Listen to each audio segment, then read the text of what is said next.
Assalomu alaykum qadrli muxlis. Milliy futbol YouTube kanali sizga eng tezkor yangiliklarni yetkazishda davom etadi.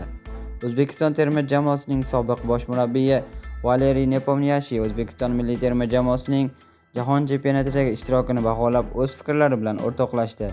Menimcha O'zbekiston terma jamoasi katta natijaga erishishi qiyin, biroq ular syurpriz taqdim etishi kimnidir qiyin ahvolga solib qo'yishi mumkin.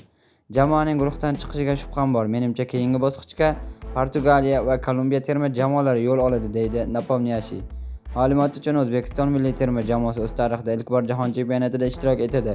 Vakillarimiz mundialning K guruhidan o'rin olgan bo'lib, Portugaliya, Kolumbiya va Kongo Demokratik Respublikasi terma jamoalariga qarshi bahs olib boradi.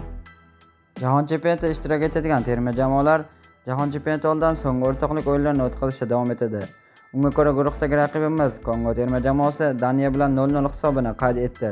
9-kuni bizga qarshi maydonga tushadigan Gollandiya terma jamoasi Jazoirga kutilmaganda 1-0 hisobida yutqazib qo'ydi.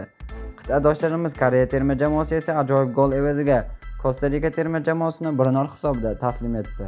야, 지금 보면은 벽이 살짝 벌어진 틈. 근데 그 틈으로 이동경 선수 왼발이 킥이 정확하게 지금 들어갔어요. 감기는 궤적. Bugungi videomizni yosh va iqtidorli himoyachimiz Behruz Karimovning qisqa intervyusi bilan yakunlaymiz. Kanalimiz ma'qul kelgan bo'lsa, obuna bo'lishni va ushbu videoga like bosishni unutmang. Keyingi videolarda ko'rishguncha salomat bo'ling. Fabio Cannavaro albatta futbol yaxshi tushunadigan murabbiy bo'lgani uchun o'z maslahatlarini berdi. Yosh bu raqamlar shunchaki chiqqan, harakat qilgan.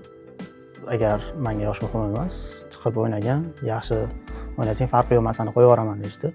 Shunga yarasha men ham o'zimga o'rnishta oldim.